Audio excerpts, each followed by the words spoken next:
Gol! Gol! Fez a finta, lá vai Romário, lá vai Romário, é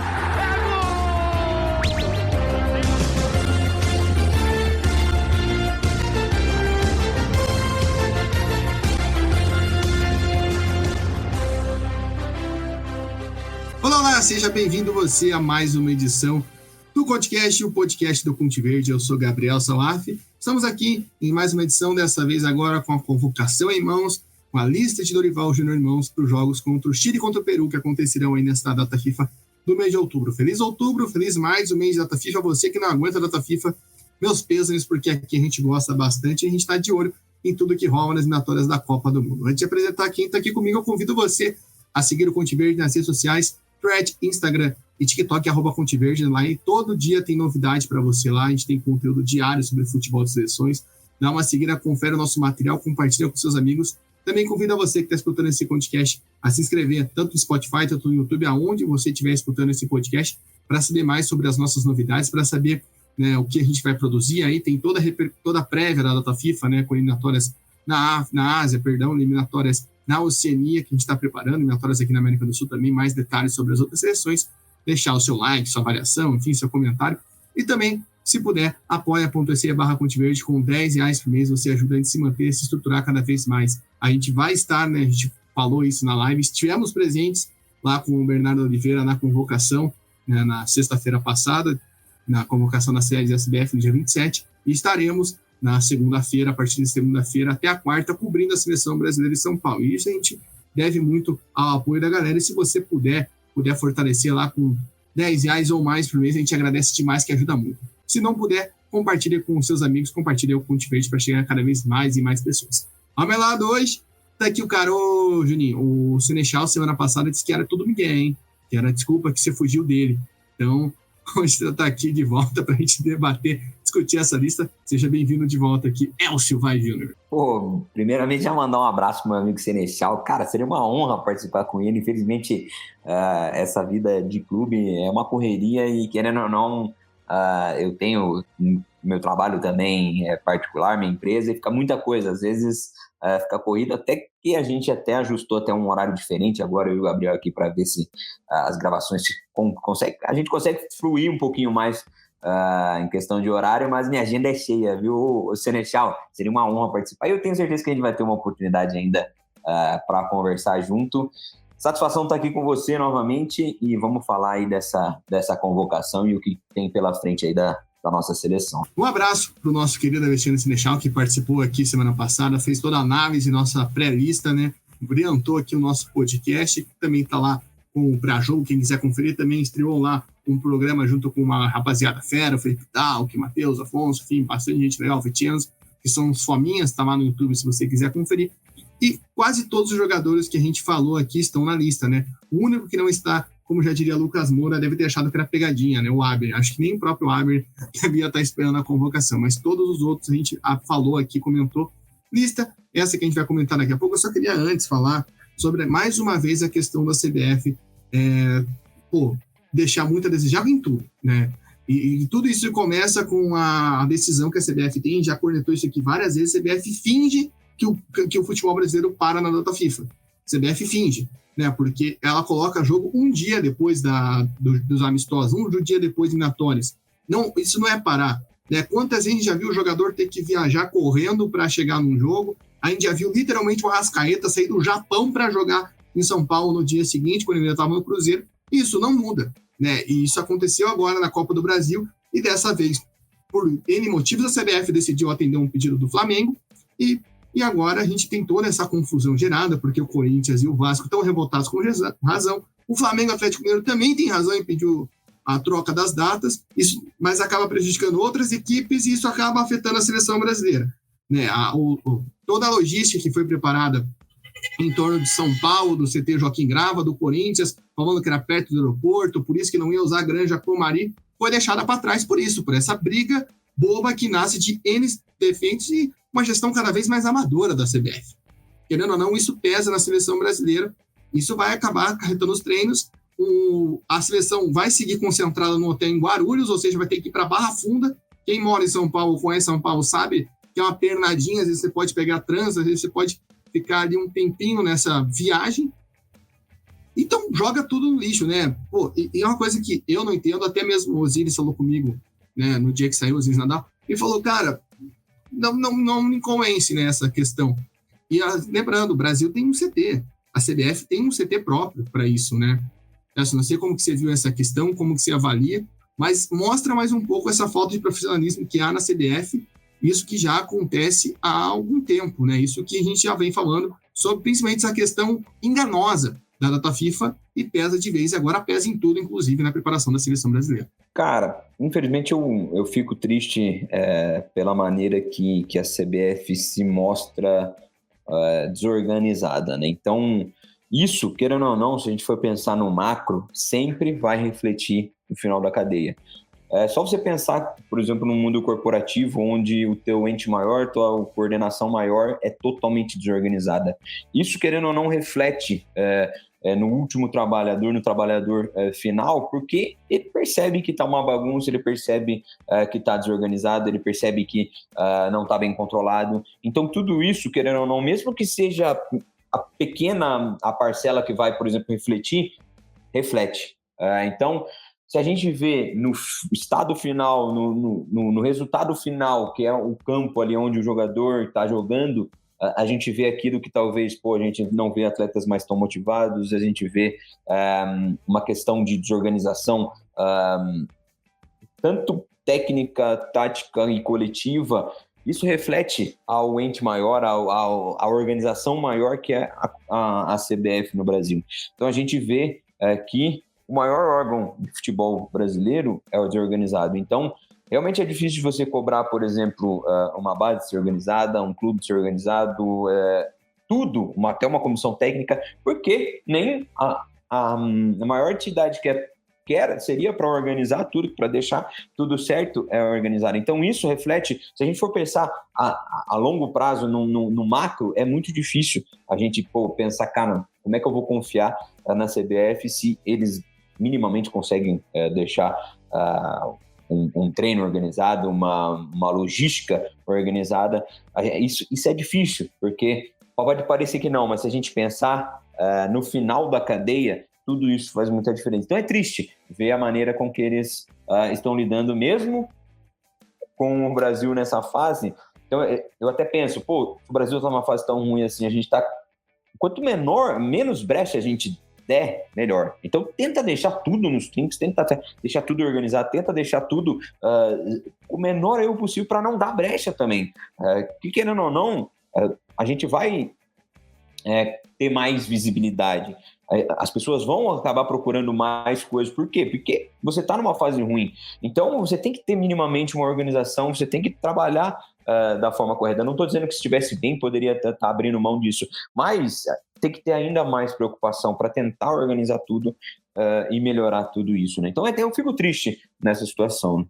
Pois é, e acho que mais triste ainda é saber que quando os clubes podiam subir o protagonismo, né, e, vamos dizer assim, bancar uma liga e tudo mais, a gente vê uma liga quebrada, né? São 2 ligas que a gente vai ter no futebol brasileiro. E só para situar, né, o Brasil vai deixar de treinar no CT do Corinthians, nessa preparação para os jogos contra o Chile e contra o Peru, e vai treinar no CT do Palmeiras. Por isso que vai dar essa distância. Né? O CT do Corinthians é muito próximo de Guarulhos e agora vai ter que atravessar a Zona Norte de São Paulo inteira. Enfim, já quebra toda aquela desculpa, como eu falei, da logística da viagem, enfim, né, do porquê a seleção não vai usar a Granja Comari, que para mim não faz o menor sentido. Enfim, vamos passar para a lista, então. A gente vai falar primeiro aqui a lista. A gente teve no gol Alisson, Bento e Ederson. Laterais direito, Danilo e Wanderson. Na lateral esquerda, Abner e Guilherme Arana. Na zaga, Bremer, Éder Militão, Gabriel Magalhães e Marquinhos. No meio campo, André, Bruno Guimarães e Gerson. Lucas Paquetá e Rodrigo. No ataque, Hendrick, Igor Jesus, Gabriel Martinelli, Luiz Henrique, Rafinha, Savinho e Vini Júnior. Como quem está chegando agora, mas quem já está acostumado a escutar, a gente passa posição por posição. Juninho, começando no gol foi a única que, comparada à última data FIFA, a gente não teve mudança, né? Segue os 3. Acho que dá para sentir consolidado. Obviamente, tem alguns nomes surgindo, o John, enfim, mas acho que ainda não sobrepõe, principalmente em relação ao Bento. Acho que dá para sentir, mesmo com o Bento na Arábia Saudita, a confiança que o Taffarel tem no trabalho dele, né? Aquilo que o Taffarel falou para o Bento antes da sua viagem, né? Quando o Bento deixa o atleta que vai para a Arábia Saudita, está se comprovando, né, que ele vai seguir no espaço, ele tem que seguir tendo as oportunidades, se ele mantém o nível, Bento não diminui o nível, e Alisson e Ederson seguem firmes, né, a gente vê cada vez mais um monte de gente comentando coisas sentindo em relação ao Alisson, mas é aquilo que a gente falou, não tem como, Eu até cito o exemplo que lá no Paraguai, quando eu estava acompanhando o jogo em Assunção, a Rádio Paraguai fez questão de ressaltar, o Brasil tem o Alisson titular e o Ederson no banco, são 2 dos 5 melhores goleiros do mundo numa seleção. E talvez a gente venha o pessoal, nossa torcida, não sabendo valorizar essa questão. Mas acho que não tinha que mudar aí nessa parte. Não, eu acho que se a gente for olhar a convocação por completa, realmente é a que menos vai ter chance de variar, porque, como você comentou, pode ter uma peça ou outra surgindo, principalmente até uma situação de Copa do Mundo, mas pelo ponto do Bento, né, por estar aquela questão do mercado alternativo, mas ainda assim ele é um goleiro que mostra muita capacidade, muita segurança, teve aquela opção mais pelo lado financeiro, mas eles confiam, que nem você falou, o Taffarel confia muito no trabalho dele, e realmente é um trabalho muito bom. Então, ali, querendo ou não, a gente tem um trio de goleiros que possivelmente pode ser até um dos mais completos em seleções do mundo, porque a gente tem atletas de muita qualidade. Eu acho que não faria sentido mudar nesse sentido, porque tem confiança, tem um perfil de trabalho, já conhece o trabalho e não precisa mais fazer teste. Então, eu acho que essa é a posição que a gente tem mais certeza do que vai ser para os próximos anos, para a próxima Copa e principalmente nas próximas convocações. Eu acho que a gente é a mais fácil da gente deduzir, da gente conseguir, por exemplo, adivinhar numa convocação. E eu acho que é um grupo muito bom de trabalho, eu acho que a gente realmente não deve mudar. Só se, caso aconteça algo muito diferente, se tiver uma baixa, uma fase muito ruim mesmo, e daí talvez a gente possa pensar em alguns outros nomes. Por sorte, nessa vez, né, é a primeira vez, inclusive, que o Dorival não tem baixa de goleiros, né, tanto em setembro, tanto agora, porque na data de março teve uma baixa, né, tanto que o Bento teve que ser o titular, né, o Ederson acabou se lesionando, naquela ocasião o Alisson já estava lesionado, e agora na Copa América também, né, o Brasil não pôde contar com o Ederson e foi o Rafael. Acredito que o Rafael hoje não tem o status para ser esse quarto goleiro da seleção brasileira, mas teria que aparecer uma oportunidade para a gente ver quem seria esse outro nome, né? Se o Dorival levaria um John, que estava na pré-lista, ou outro nome que talvez o pessoal queira ver, ou o nome que já passou pela seleção, muito está se falando no Everton novamente, Léo Jardim, enfim, fica a curiosidade, mas acho que de momento é os 3 ali, e dá para ver que tem esse grupo fechado, né, que o Taffarel queria fazer e acho que tem que seguir assim, como é na maioria das seleções, a gente vê que o grupo de goleiros é fechado, às vezes um goleiro pode até não estar jogando no clube, mas segue na seleção. Se a gente falou de uma posição que não gera tanta dúvida, pode gerar um pouco de debate por causa desse hate no Alisson, mas vamos agora para uma outra que aí sim tem um componente aí que chama muita atenção. Vamos para a lateral direita, aí esteve o Danilo e o Wanderson. O Wanderson merecidamente volta para a seleção, está jogando muita bola. Também acho que tem um pouco da questão do Ian Couto ainda não ter se adaptado 100% lá no Borussia, né? Ele chegou, já se machucou, tanto que ficou de fora da última convocação. Somente agora, né, no último final de semana, ele joga como titular. Jogou ontem, está gravando esse podcast na quarta-feira, dia 2. Ele foi titular na goleada contra o Celtic por 7-1 na Champions League. Está acabando seu espaço, mas acho que essa questão de ritmo de jogo fez o Wanderson assumir essa vaga, né? O Wanderson jogando muito bem, até mostrou uma boa partida defensiva contra o Barcelona, mas acho que o ponto que ainda entrega é o Danilo, né? Para muita gente. O Danilo, que diferente da temporada passada, não está sendo titular na Juventus, a gente já falou sobre isso, mas a gente vê que tem muita confiança. Porém, o Danilo veio de 2 atuações fracas. Né, para mim, acho que considero até as mais fracas do Danilo na seleção brasileira. E acho que, eu falei isso, é um jogo que o Brasil talvez não tenha tanta preocupação defensiva. Né? No Chile e Peru não apresentam tantas armas defensivas a ponto do Danilo tem que ser exigido como a gente olha, né? Como foi contra o Equador com o Estupinhan e tudo mais, ou como a gente imagina que vai ser um jogo contra as grandes seleções europeias. Então eu imaginava que ele poderia testar a seleção sem o Danilo, e não foi isso que aconteceu, né? O Danilo segue, talvez tenha sido o jogador mais criticado dessa convocação de maneira geral. Queria saber de você, Juninho, se você, até por essa outra característica de jogo, por serem 2 jogos onde muito provavelmente o Brasil vai ter que ser muito intenso, muito ofensivo, tentar quebrar, né, as defesas de Chile e Peru, você levaria, por exemplo, o Wanderson e o Couto, o Wanderson e o William, uma outra formação sem o Danilo, que até só joga na seleção, né? Teve poucos minutos, por exemplo, nessa temporada com o Juventus sendo reserva do Prêmio, inclusive, que é uma novidade na seleção. Cara, aí tá um ponto que a gente precisa entrar numa discussão. Eu realmente acredito muito na questão de merecimento da seleção, da fase que o atleta está jogando, e não tanto pelo nome ou pelo que ele já fez ou pelo que ele pode ser para a seleção. Só que a gente entra num ponto que é o quê? É muito difícil, por exemplo, você pegar um cara que é o capitão, por exemplo, da tua geração, né, no sentido da geração, no tempo que o Dorival está no comando, o cara é o capitão, e simplesmente você tirar ele da seleção, tirar da convocação porque ele está jogando mal. Eu não estou falando que é, por exemplo, um ponto que eu concordo. Porque, por exemplo, eu realmente não concordo com o Danilo na seleção na situação porque ele não está numa fase boa, ele não tem entregue tecnicamente, ele pode até entregar aquela liderança coletiva, mas tecnicamente ele não consegue entregar. Então ele fez jogos realmente abaixo da média. Eu sempre gostei do Danilo, eu acho ele um cara muito inteligente, eu acho que é um cara que entende do jogo, só que ele não está oferecendo nada para a nossa seleção. Então aqui a gente entra no ponto, deixo de convocar o capitão da seleção, como que vai ficar o grupo? O que eu vou pensar? Não confio mais no meu capitão, simplesmente não vou convocar mais ele. Como que os outros atletas vão ver isso? A gente tem que ver como é que ficaria o fator vestiário da seleção. Se for pensar no retorno técnico, eu não convocaria também, principalmente para dar mais oportunidade para outro tipo de lateral, que nem você falou, um perfil de lateral diferente. A gente tem o Wanderson que entrou provavelmente no lugar do Ian, que é uma peça que eu gosto bastante. São dois laterais bem não parecidos, mas tem um perfil bem mais agressivo do que o Danilo. Eu acho que dava para ter uma chance para os dois, inclusive eu acho que vai ser uma briga boa entre os dois, porque os dois podem entregar o que a seleção precisa de um pouquinho mais de apoio, principalmente com os laterais, que a gente está sofrendo com esse jogo, né? Porque, querendo ou não, o Danilo nem em construção ele está conseguindo ajudar, que era o que talvez ele poderia ajudar, e muito menos em chegada, em último terço. Então isso me deixa esse ponto. Eu não realmente fico nessa dúvida, mas se fosse eu, por exemplo, treinador, eu não convocaria o Danilo.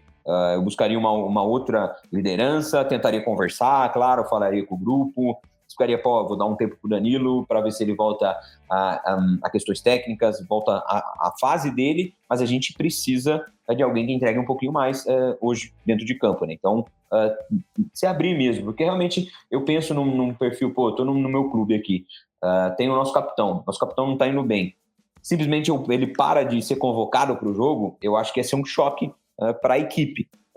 Só que eu não sei como é o dia a dia lá, se os atletas estão fechados mesmo tanto com o Danilo, como é que é essa situação. Mas talvez uma estratégia boa seria o quê? Convocar o Danilo, explicar para ele, mas talvez dar mais oportunidade para outro lateral, que nem o Wanderson ou que nem o Ian, para ver um perfil.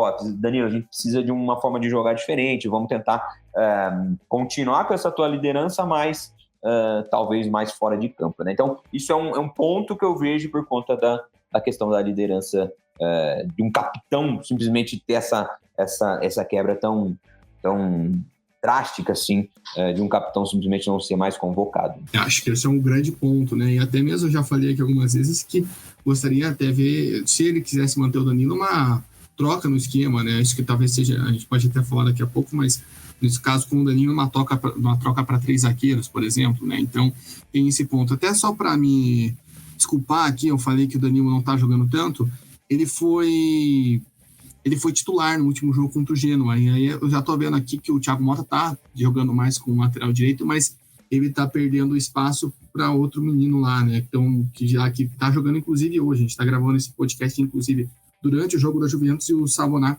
é o lateral direito no momento, né, do Juventus nesse jogo. Então, tem esse ponto, mas se você somar em jogos oficiais somente pela Juventus, o Danilo tem 120 minutos. E tirando esse jogo contra o Genoa, que ele foi titular no final de semana, são 30. Né? Então, são 3 jogos apenas, né? Em 120 minutos, é muito pouco. Né? Então, e até mesmo essa questão de observação, é uma questão que me pega muito nesse ponto da seleção brasileira, saber como que o Dorival observa, como que o Dorival trabalha para manter um jogador desse na convocação, né? É complicado. Eu acho que o Danilo não pode ser no radar da seleção, já falei aqui algumas vezes, principalmente pelos jogos contra grandes seleções, né? Porque você não pode, acho que, jogar com dois laterais que são muito ofensivos, ter apenas o elenco, perdão, dois laterais muito ofensivos, num jogo que você vai, se jogar assim, tomar um monte de bomba nas costas. Se você pegar uma França, uma Inglaterra, enfim, da vida, você precisa ter esse cara mais defensivo. E aí acho que o Danilo tem que estar na seleção, porque acho que ainda não tem um grande lateral direito defensivo igual o Danilo. Só que o problema é que o Danilo está prejudicando muito na parte ofensiva, né? Então acho que isso é um ponto. E a gente sabe que a maioria dos adversários que o Brasil vai enfrentar são mais adversários que apresentam, né, oportunidades do Brasil jogar mais ofensiva, do Brasil atacar, como a gente viu nos últimos jogos, que o Brasil não sabia o que fazer, do que o Brasil ter que se defender com mais força. Então acho que por isso que a gente podia ver, o Dorival podia fazer essa variação, explicado mesmo, não é que eu não quero mais contar com o Danilo, mas acho que são jogos que a gente vai ter que se impor mais ofensivamente. Enfim, acho que nesse ponto ele podia aproveitar essa data FIFA, porque são as duas piores das seleções das eliminatórias até o momento. Enfim, vamos passar para a lateral esquerda que teve uma grande surpresa, né? Se a gente teve a manutenção no Guilherme Arana, a gente tem o Abner. E, Juninho, acho que muita gente se surpreendeu, muita gente não lembrava do Abner. O Abner é aquele que passou pelo Atlético Paranaense, enfim, foi pro Betis e agora está no Lyon.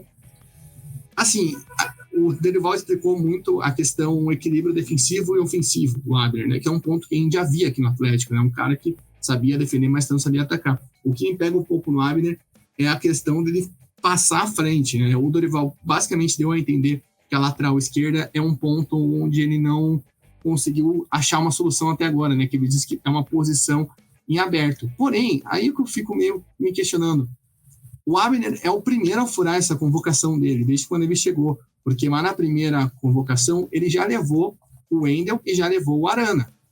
Então, E aí foi a convocação que ficou para a Copa América e ficou para os últimos 2 jogos, com o Wendel não jogando, né? O Wendel saiu, a gente tem que ressaltar isso, né? O Wendel deixa a convocação, mas, assim, mentira, só uma correção, não foi o Arana que foi na primeira, foi o Ayrton Lucas. O Wendel estava com receio que o Ayrton Lucas fosse convocado sendo reserva do Flamengo. Mas, de qualquer forma, né? São opções em nomes, vamos dizer assim, que são superiores a esses, né? A gente já falou aqui várias vezes que eu gostaria de ver o Samuel Lino na seleção, né, ainda mais em jogos como esse, que você precisa de ofensivo. O Caio Henrique voltou de lesão, o Carlos Augusto, que é um cara que joga bem na Inter. Né, acho que talvez a única coisa que talvez possa me causar um desconforto no Abner é esse ponto, de para mim ter outros nomes na frente dele que mereciam oportunidades que não tiveram com o Dorival ainda. Não dá nem para o Dorival falar, eu já testei e não deu certo. Não, você nem chamou.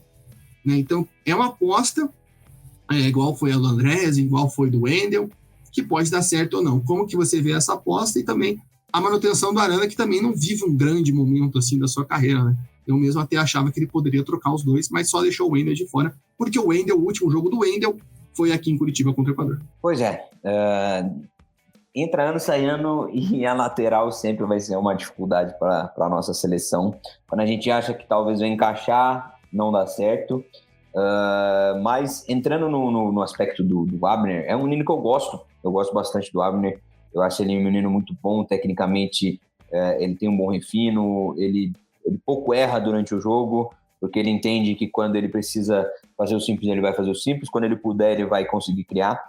Então, tem esse equilíbrio, tanto técnico dele, que ele é um atleta que sabe o momento de forçar mesmo, e sabe o momento de cuidar um pouco mais da bola, e defensivamente ele é seguro. Não diria que ele, por exemplo, é tão bom defensivamente quanto um Carlos Augusto e tão bom ofensivamente como um Samuel Lino, mas ele tem esse equilíbrio. E isso é legal. Eu acho interessante você ter um lateral equilibrado e talvez um outro lateral que penda mais talvez para um lado ofensivo ou para um lado defensivo, se a gente for pensar em contexto geral de jogo. Mas, como você comentou, eu queria, antes do Abner... ele estava até, não esquecido, mas é legal ver que ele está no radar, mas a gente sabe que talvez outros nomes poderiam ter essa chance. O Samuel Lino é um atleta que eu gosto pra caramba, e se a gente for pensar em contexto, que a gente está precisando talvez de mais apoio nos pontas, de um pouquinho mais de chegada pelos lados, porque nossos pontas estão muito sobrecarregados, porque geralmente é um ponta contra 2 coberturas, e tem dificuldade nisso. Então pensar no lateral nesse sentido, que pode fazer um extremo, pode fazer uma chegada, uma relação ali de lado com um ponta, com o atacante, seria um grande nome. O Caio Henrique é um atleta que ele não tem tanta essa questão de chegada, de pisar, mas é um cara que constrói muito bem por dentro, então já é algo diferente também. Ele é um atleta muito ofensivo, por quê? Porque ele consegue criar muito para a equipe, mesmo sendo um lateral. E é um lateral que seria interessante também trazer. Eu acho, na minha opinião, que se a gente trocasse os dois laterais seria interessante. A gente tem um lateral, um Carlos Augusto, que tem chegada, mas é um pouco mais características defensivas, mas ele também consegue. Ele não é que nem um Danilo que não está entregando mais tanta chegada. O Carlos Augusto é um cara que consegue pisar, porque ele tem muita força. Ele é um lateral um pouco mais de arraste, assim. Não é um lateral tão técnico e tudo mais, mas é um lateral que arrasta e que cria bastante também. E ele tem esse lado defensivo. Se ele precisar jogar na base, ele joga. Então ele acaba sendo mais completo que o Danilo hoje. Não estou dizendo que, em proporção, o Carlos Augusto seria melhor que o Danilo, mas hoje ele consegue entregar um pouco mais. Então talvez ele ser esse lateral, se precisar de sustentar e jogar como um 3, ele faz isso. E talvez libera o Wanderson, o Ian do outro lado. Então dava pra gente fazer esse teste na seleção, só que eu achei que ele quis conservar um pouco mais. O Arana provavelmente é um atleta de confiança, ele ficou talvez com medo de, vou convocar 2 atletas novos que eu talvez não trabalhei e eu não tenho tanta confiança, não sei, vai que os 2 não me agradam, eu perco o Arana que provavelmente mostrou já de ser de confiança do Dorival e eu não encaixa no meu perfil, não encaixa na minha forma de trabalho, eu acabo não me adaptando. Então eu acho que ele pensou nisso. E já pensando no Abner para ser esse teste, pulou na frente de todo mundo, mas querendo ou não, eu acho que é um menino que ele vai entregar bem. Ele é um menino bom, não é mais menino, né? Pequeno que é o Abner, deve ter uns... Eu falo menino porque eu lembro dele, moleque, aqui na época do Atlético, mas ele já tá mais velho, mas é um atleta novo ainda, né, para a seleção. 24 anos. Aí, 24 tá bom ainda, tá novo ainda. Mas é um atleta que entrega, é um atleta de qualidade, isso aí eu tenho certeza que ele vai entregar bem, vamos torcer para que ele vá bem, mas eu realmente acho que poderia talvez dar uma chance pro Caio Henrique, pro Samuel, pro Carlos Augusto, antes do Abner. E ainda mais porque o Abner provavelmente vai ficar no banco, né? Como você bem falou, o Arana é um cara de confiança. E até pensei muito no Samuel Lino por conta de uma coisa que o Sinechal falou aqui no último podcast, que é o fato do Brasil atacar no 3-2-5, né? Fica a linha de 3 formada com o Danilo, você tem o André e o Bruno Guimarães na contenção, e o Arana joga enfiado para o Vinícius Júnior ficar mais por dentro. Né? Eu pude acompanhar principalmente isso no jogo contra o Paraguai, deu para ver muito bem isso. O Arana é basicamente um extremo na esquerda, então, né, e isso acaba, às vezes, não fluindo, justamente porque talvez você precisava de um cara que tivesse mais presença, mais visão de jogo. Eu acho que o Lino seria muito completo nessa função que o Dorival está jogando. Vamos ver se vai mudar alguma coisa, né? Eu acredito que não, justamente por essa necessidade ofensiva que a gente vai ter nos jogos contra Chile e Peru, mas eu achava que poderia ser uma boa. Mas vamos ver como vai ser o Abner, né? Como você bem destacou, esse teste aí vai ser interessante para ver se esse equilíbrio vai valer ou não, né? Vamos ver se vai ter oportunidades de minutagem da seleção brasileira. Partindo para a zaga, eu estava pronto para falar, gente, a gente está gravando isso aqui 5 dias depois da convocação, estava pronto para falar que o Dorival não ia ter problema de cortes. Aí, simplesmente, agora há pouco, no jogo da Juventus, o Bremer saiu machucado. Ou seja, e justamente o Bremer, né, que a gente tanto pediu, que a gente tanto queria ver, que enfim ganhou uma oportunidade dentro da primeira convocação, porque as outras vezes que ele foi convocado, foi na sobra, foi no corte, que para mim não fazia... Talvez fazia um pouco sentido, né, na questão, ele concorrer ali. A gente já falou várias vezes do Dorival ter essa questão com pé, né, então, nesse ponto ali, ele acabou levando 3 destros, mas dessa vez o Bremer acaba se machucando, mas se a gente pudesse fazer esse recorte, né, acho que são os 4 melhores que a gente tem atualmente na zaga. Bremer, Éder Militão, Gabriel Magalhães, Marquinhos. O Magalhães jogando muita bola no Arsenal, né, inclusive com a presença ofensiva. Você até fez um vídeo destacando a jogada de escanteio do Arsenal, que está muito interessante. O Magalhães fez um gol assim contra o City. E, enfim, estava para exaltar o Bremer nessa convocação. Provavelmente ele deve levar ou o Beraldo, ou talvez mesmo o Murilo, né? Muita gente pede, mas a gente acaba na hora do corte. Mas acho que a zaga chega muito perto do que a gente tem como ideal para a seleção, né? Alguns questionam o Marquinhos, mas acho que o Marquinhos ali com a experiência vale muito a pena ter. Mas, essa renovação, já você poder ver um Militão e Magalhães, ou um Bremer e Magalhães na zaga, seria interessante. Torcer aí para não ser nada de grave em relação ao Bremer, né? Com essa lesão de agora. Cara, eu realmente gosto desse quarteto, se a gente for pensar ainda com o Bremer convocado, né? Já que a gente teve essa notícia agora, porque é uma convocação que, ao mesmo tempo, é uma renovação, são zagueiros já bem consolidados, né?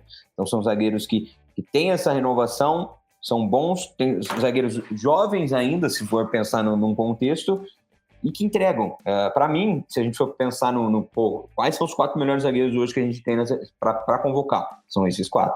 Teriam outras opções, de renovação, de mais renovação ainda, de atletas mais jovens que estão surgindo. Tem atletas de diferente perfil, que nem eu falei, de muitos construtores, até pela mudança do futebol, de ter o zagueiro um pouquinho mais com a bola, mas ainda assim, eu acho que esse quarteto, se a gente pensar, tem capacidade técnica, tem capacidade física, tem capacidade de posição, tem boa leitura, são 4 zagueiros que conseguem ter um conjunto muito bom. Se a gente quiser fazer uma linha de 3, uma linha de 4, uma construção com 2 zagueiros, tudo isso a gente pode fazer com esses 4 zagueiros. Então, eu gosto muito desse quarteto.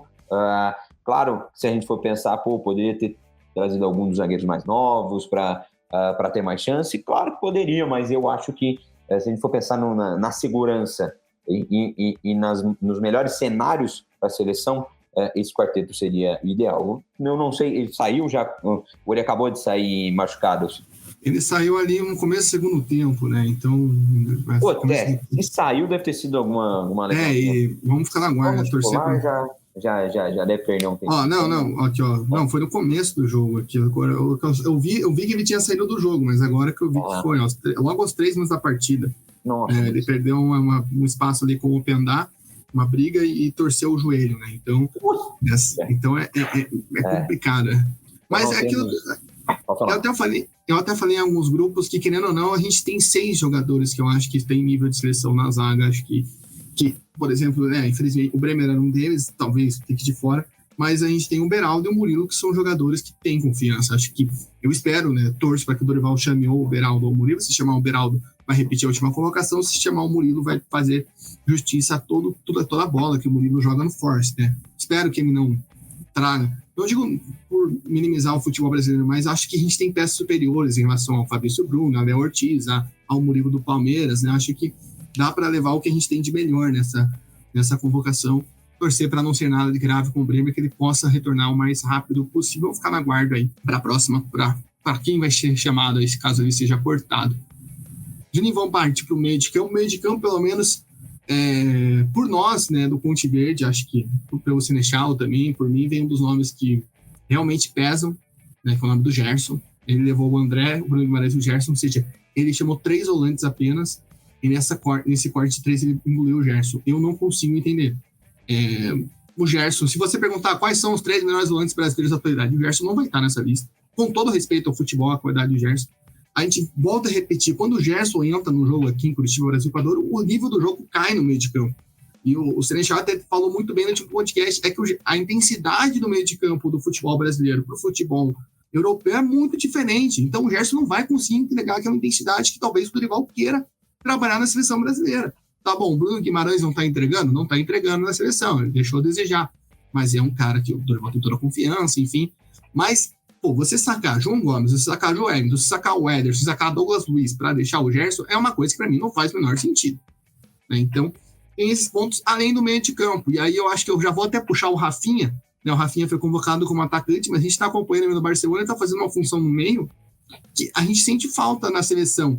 Né? Que a gente quer aquele espaço ali, né, de ataque, ele joga mais pela esquerda no Barcelona, que, eu não sei, eu até concordei muito quando o Senechal falou semana passada, que dá pra gente sonhar com um quadradinho ali no ataque, né, com Rafinha, Rodrigo, Vini, Savinho, você pode botar o Endrick, você pode botar até mesmo o Paquetá um pouco mais adiantado, acho que prefiro não, mas, cara, com essa volta do Rafinha, você imagina uma possível troca de esquema, né? Eu gostaria muito de ver a seleção nesse 4-4-2 mais ou menos que eu estou desenhando aqui. E também sobre essa questão de volantes, me chamou muita atenção ele cortar um volante, mas mesmo assim manter o Gerson. Para mim é algo que não me entra na cabeça. Cara, para mim também não faz o menor sentido. Sinceramente, o Gerson ele tem uma rotação totalmente abaixo do esperado para um nível de seleção. Ele já é um atleta que cadencia um pouco mais o jogo, que é um pouquinho mais de controlar ritmo. E a ideia que o Dorival joga na seleção é totalmente na contramão do Gerson, porque é um time que ele quer deixar mais móvel, é um time que é mais aposicional, que tem muita troca, e você coloca o Gerson, que é um atleta que pouco tem mobilidade, então é um atleta que joga muito mais só com a bola, sustentando. Para mim não faz sentido, principalmente com as peças. O João Gomes eu gostei das partidas dele, quando ele teve, o André... Claro, o André, para mim, na posição ali, ele é absoluto, não absoluto, mas ele teve um bom desempenho. Só que se a gente pensar João Gomes, Ederson, Douglas Luiz, Joelinton, a gente teria muita peça para fazer diferente do que o Gerson faz, para entregar muito mais do que ele entrega e muito mais dentro da ideia de jogo do Dorival, da ideia que ele quer colocar ali para a seleção. Então, para mim, não faz sentido. Eu realmente não entendo. Eu acho que é a peça que mais me choca assim, dentro dessa seleção, dentro dessa convocação, no caso, e para mim não faz sentido. Do meio para frente ali, se for pensar, o Rafinha, para mim, o pessoal ele fala que ele tá jogando de meia, mas eu não concordo. Isso aí já é uma crítica ao pessoal, eu não concordo que ele tá jogando de meia. Para mim, ele joga como se fosse deixa eu ver. Ele é meio que um segundo avançado. Ele joga muito próximo do atacante. Só que ele não faz uma função de meia. Porque a função que ele só tá posicionado ali como meia. Mas ele não faz essa função de meia, por exemplo, de construir. Ele faz muito uma função de o quê? De ser um cara que ataca o espaço de um lugar que é meio inesperado. Por isso, só que ele é considerado meia, entre aspas, porque ele tá posicionado como meia. Mas ele não faz um papel de meia, porque Seria um falso 10, então. Exatamente, pode ser isso aí, cara.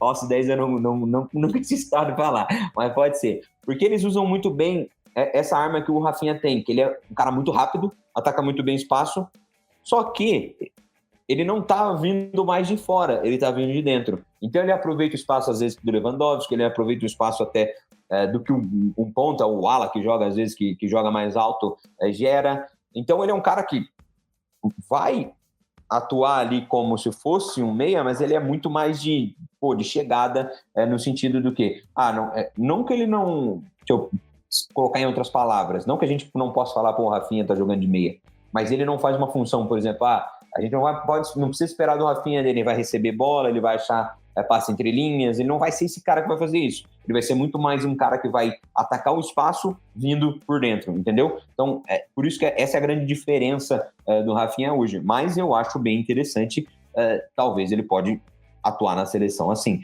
Só que, se ele for atuar na seleção assim, a gente vai ter que ajustar bastante a questão do nosso meio. Então, eu acho a ideia do quadrado, eu acho bem interessante. Eu acho, sabe como a seleção poderia jogar? Que nem a gente joga aqui no Atlético Paranaense do Sub-14, é uma coisa linda. A gente joga num 3-4-3. Por que a gente joga? É como se fosse um 3-4-3, só que esse 4 no meio a gente joga em quadrado. Então a gente joga com 2 volantes ali e 2 médios. E um desses médios é um estilo bem parecido com o do Rafinha. Um deles busca um pouco mais no pé e o outro é muito mais de ataque espaço. Então ele se relaciona muito com o ponta. É algo bem legal de trabalhar. Só que você tem que sacrificar, às vezes, por exemplo, um lateral que vai fazer volante, um volante que vai ter que marcar de lateral. É difícil você marcar, por exemplo, uma linha de 3. Sem bola, você tem que ou fechar uma linha de 4 e ajustar alguém, ou fechar uma linha de 5. Então aí vai do Dorival ter essa percepção. Mas eu acho que dá sim para usar o Rafinha demais vindo por dentro e a gente continuar com, por exemplo, Vini Júnior e Savinho, ia ficar um time bem ofensivo se a gente for pensar por esse lado, né? Eu acho que estaria legal, só teria que ver as ferramentas que a gente iria utilizar para, por exemplo, num jogo sem bola, para controlar, para pressionar, mas eu acho que é possível trabalhar dessa maneira. Eu acho até seria uma ideia legal para a gente ver, vamos fazer diferente, vamos colocar uma equipe bem ofensiva, mesmo os atletas muito técnicos também, que atacam bem espaço. Talvez isso dificultaria bastante a questão do adversário, porque realmente é muito difícil marcar quando se joga enquadrado, porque sempre vai ter uma superioridade numérica ali, seja no meio espaço, corredor, nos corredores laterais. É bem difícil jogar contra o quadrado. Seja no 4-4-2, que nem você comentou, que pode ser também válido, ou seja no 3-4-3 ali, que nem eu comentei. Que eu acho difícil o Dorival optar pela mudança para 3 zagueiros, né? Eu acho que seria um ponto que eu gostaria bastante, já falou até sobre isso aqui, inclusive trago de volta a informação que eu vi no Threads, que a última vez que o Brasil jogou com 3 zagueiros, sabe quando foi? Você tem uma ideia, Juninho? Quando foi o último jogo do Brasil? Não tenho ideia. Foi a final da Copa de 2002. Então, mentira. Então, é só você ter uma noção, assim, que começou o jogo, né? Pode ter havido substituições durante a partida, mas que começou a partida com 3 zagueiros foi em 2002, né? E até mesmo, o Senechal até falou, mas o Brasil joga com 3 zagueiros. Sim, o Brasil constrói com 3 zagueiros atualmente, mas a formação defensiva e tudo mais não é exatamente essa, né? Então, é você jogar de fato, né? Com 3 zagueiros, enfim, mas não aparece o caso. Então, acho que fica curioso. A única coisa que dá para cravar dessa fala, principalmente, é que o Rafinha não pode ser o ponta direito. É só isso que eu espero do Dorival. Não dá para deixar o Rafinha na posição que ele tá jogando na Copa América. Se o Dorival fizer isso, por favor, né, galera? Vamos acordar. E eu queria colocar um ponto que me chamou a atenção também, que eu esqueci de falar sobre essa questão do João Gomes, que é o seguinte: o Dorival, ele convoca 4 volantes para a Copa América, né? E, na verdade, ele chama 3, né? E o Grêmio não tinha o André estava lesionado. Ele opta por não levar o Casemiro, até mesmo no dia da convocação ele fala sobre isso. Ele vai com Bruno Guimarães, com o João Gomes e com o Douglas Luiz. Aí abre a brecha para chamar mais 3, ele chama o Ederson. E aí, cara, você pensa, 3 desses, a gente passou em alguns meses da Copa América, só um ficou na seleção, que é o Bruno Guimarães. Óbvio, o André era uma peça que estava fora por lesão. Mas, cara, é inacreditável. E aí o Gerson, que estava fora, passa na frente dos 3, eu não consigo ver. Então, acho que é uma questão difícil. O João Gomes, que foi titular na Copa América, talvez não tenha comprometido tanto assim. Se tem um ponto ali que pesou no meio de campo do Brasil nessa questão de volante, foi aquilo que a gente trouxe. Faltou um camisa 5, né? Como o André jogando, fez muita falta. E a gente viu no jogo contra o Equador, principalmente aqui em Curitiba, a diferença que faz o André dentro de campo. Então, não foi questão do João Gomes ter jogado mal. Então, ele sai da titularidade para em 2 convocações não estar nem na convocação. É uma coisa que, para mim, não faz tanto sentido. E aí eu vou puxar essa para o ataque, porque a gente tem a grande novidade no ataque, que é a presença do Igor Jesus, e muita gente está questionando isso. O Igor Jesus na Copa América, tinha gente que nem sabia quem era o cara. A gente sabia aqui, porque a gente, como o Dorival até falou, mas vocês estão conhecendo agora, mas o pessoal conhece. Sim, a gente em Curitiba viu o Igor Jesus crescer. Sabia do potencial dele. Inclusive, muita gente não sabe, mas o parceiro de base do Igor Jesus era o Igor Paixão, que está no Feyenoord. Eram os dois jogando na base. Eu nem acho que não trabalhava no Atlético, mas, cara, era algo alucinante de ver os dois jogando. Era uma dinâmica muito boa que os dois tinham. Então, o Igor Jesus sobe muito rápido, sobe antes do Igor Paixão, inclusive. O primeiro gol profissional dele, simplesmente no Atletiba, na Arena da Baixada. Então, o cara tinha estrela. Só que o Curitiba, às vezes, por questão de diretoria, e hoje está sendo muito cobrado, isso vê quões muitos foram os negócios que a diretoria do Curitiba fez na época. Vendeu o cara para o mundo árabe com um preço até muito abaixo do que merecido. O cara volta o Botafogo, e aí o Dorival vai explicar, ele fala, a gente está sem 3 atacantes, então, porque o Brasil perdeu o Richarlison está lesionado, e toda vez que chega perto da comunicação, o Richarlison está lesionado, o Pedro, infelizmente, e o João Pedro, que se machucou na semana passada. Muito provavelmente o João Pedro, até pelo que o Dorival falou, seria esse nome. Mas você para e pensar, mas quem que foi o outro nome que o Dorival chamou na Copa América? Foi o Evanilson. Então, ao momento que o Dorival falou, a gente teve que abrir o leque e simplesmente exclui um cara que ele chamou a 2 convocações, basicamente está falando que ele errou em chamar o cara. E aí eu faço uma questão, né? A gente viu muitas vezes essa questão do Tite ter uma observação muito boa, né? Até mesmo o Matheus Bach, todo mundo falava que, cada jogador, cada olheiro, né? Cada scout ficava responsável por 10 jogadores. Parece que não tem isso no Dorival, né? Então, eu acho que essa observação ainda tá falhando.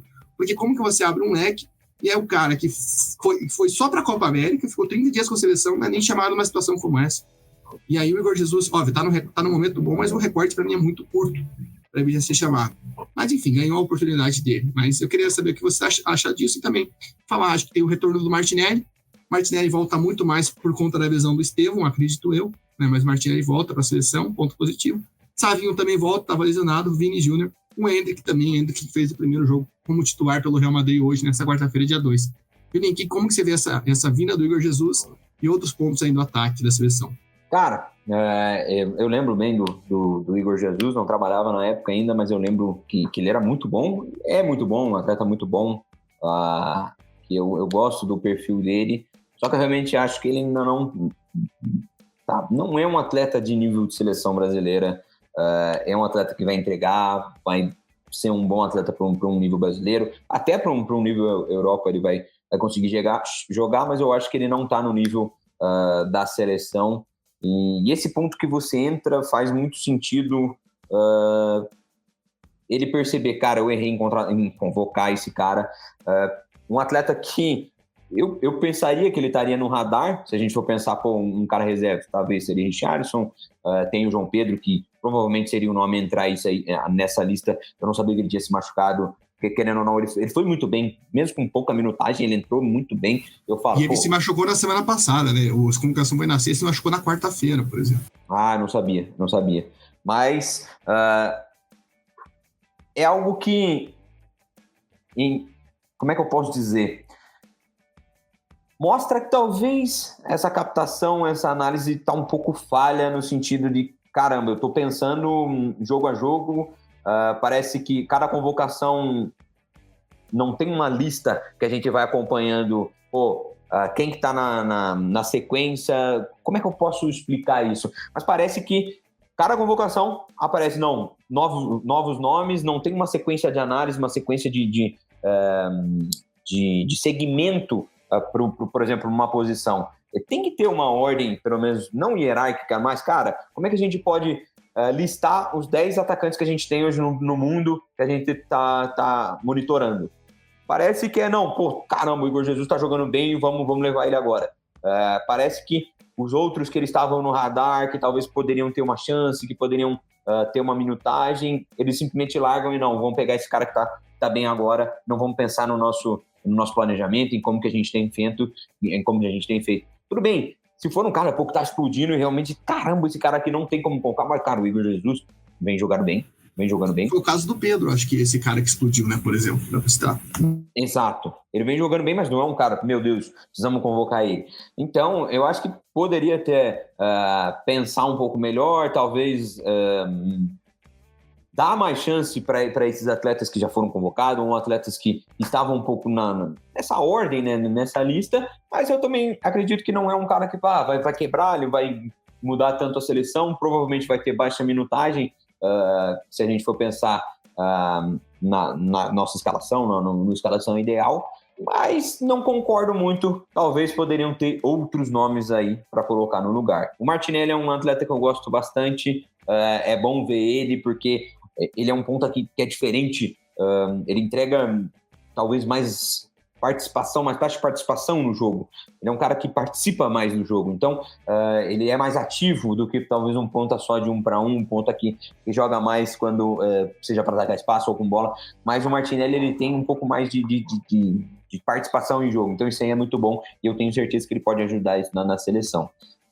O Savinho é um cara que eu gosto pra caramba, eu acho que ele tem tudo para ser um titular na nossa seleção e vai ajudar muito nesse ponto, e daí ainda tem a questão do Rafinha, como é que ele vai usar. Eu espero mesmo que ele não use mesmo em ponta direita, principalmente que a gente tem o Savinho ali para fazer essa função e a gente consiga usar o melhor. Mas querendo ou não, um grupo de ataque bom, só se a gente for pensar, caramba, eu quero ter um atleta um pouquinho mais de referência, um atleta mais camisa 9, a gente vai depender muito do Endrick, querendo ou não, do Igor Jesus, que faria essa função. Não teria algo tão diferente para mudar cenário, que nem a gente comentou em algumas convocações anteriores. Só mandar um abraço para o Senechal, porque eu falei isso aqui, mais um abraço para ele no caso, porque eu falei, né, eu não vejo o Dorival abrindo mão de um 9, né, na época a gente não sabia como estava a questão da lesão do Estevão, mas eu não via, e ele não abriu, né, mesmo com a lesão do João Pedro, ele vai lá e chama o Igor Jesus. É aquilo que a gente falou, acho que vai no mesmo nível do Abner.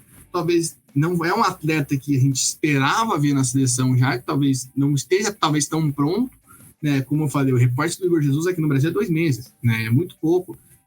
É óbvio que a gente sabe que tem jogadores que surgem no Brasil que a gente vai pedir na seleção. Eu estava até pensando no ano passado quais nomes poderiam ser. Acho que eu lembro o nome do Tiquinho, né? Porque o Tiquinho foi um semestre que o Tiquinho jogou bem e a gente falou, o Tiquinho tem que estar na seleção. Infelizmente, quando chegou a hora, deve ser convocado, ele se machucou, né? Mas o Igor ainda está num recorte muito curto, ainda vamos ver, né? Óbvio, ele está mostrando desempenho para se manter, para se estabilizar nesse ataque do Botafogo, né? Botafogo líder do brasileiro, semifinalista de Libertadores, não é pouca coisa, mas acho que um recorte maior poderia entregar mais sobre essa característica do Jesus, né? Então a gente tem outros nomes, né? Eu lembro do Dorival na primeira coletiva dele falando do Matheus Cunha, por exemplo, que é um cara que agora voltou a jogar pelo Volpe, né? Ainda não conseguiu fazer gols, né? Acho que isso pode pesar, mas talvez voltar um pouco mais com alguns nomes, mas vamos ver, é aquela aposta, né? Pode dar certo ou pode não comprometer. Como você falou, não vejo o Igor Jesus tendo tanta minutagem, né? Talvez parecer aquele cara, meu Deus do céu, o Brasil não ganhou o jogo pelo Igor Jesus. Eu não vejo esse cenário, mas vamos aguardar. E vem também tem, já que falamos de Botafogo, o Luiz Henrique, né? Seguindo na seleção. Né? E só para gente fechar, a gente falou muito sobre o caso Paquetá, quando o Paquetá explodiu e tudo mais, a gente até definiu o Paquetá fora da Copa América. Como que você viu essa convocação do Luiz Henrique logo depois que sai a denúncia sobre os familiares dele terem recebido dinheiro do Paquetá, né, da família do Paquetá? Então, porque, para quem não lembra, quando sai aquela denúncia há um ano atrás do Paquetá, o Luiz Henrique também é investigado junto. Né? E aí, os dois são investigados, né? Porque o Paquetá foi afastado, o Luiz Henrique foi afastado do Betis, mas o Luiz Henrique volta para o Brasil, acho que essa questão ficou um pouco mais apagada, agora volta isso aí. E mesmo assim, a postura da CBF é a mesma ainda, né? Se não puniram, a gente não vai punir. Você acha que isso pode atrapalhar, igual a gente viu o Paquetá na Copa América, por exemplo? Ou você acha que o Luiz Henrique, até por ter mudado de ar e tudo mais, pode levar isso uma boa e não pesar na seleção caso ele venha a ser utilizado como foi da última vez? Cara, pois é, essa história eu acho que ainda vai dar o que falar no futuro. É muita ramificação que entra em uma história diferente, aparece não sei o quê, até o final dessas investigações, vamos ver o que dá. Eu, como vocês já sabem, eu não concordo com essas convocações, com atletas que, querendo ou não, o Luiz Henrique já era diferente do Paquetá, que na época o Paquetá teve uma queda grande, né, de desempenho, que a gente percebeu. O Luiz Henrique não teve essa queda tão grande, nem teve uma queda, né? Ele vem numa fase boa, então não dá para falar que teve uma queda, mas ainda assim é algo que pode tomar a mentalidade do atleta, ele pode enfrentar problemas, questões psicológicas por conta e pensar, cara, talvez minha carreira pode estar em xeque por conta disso. Dá para também pensar que o Luiz Henrique mudou os ares justamente por conta disso, né?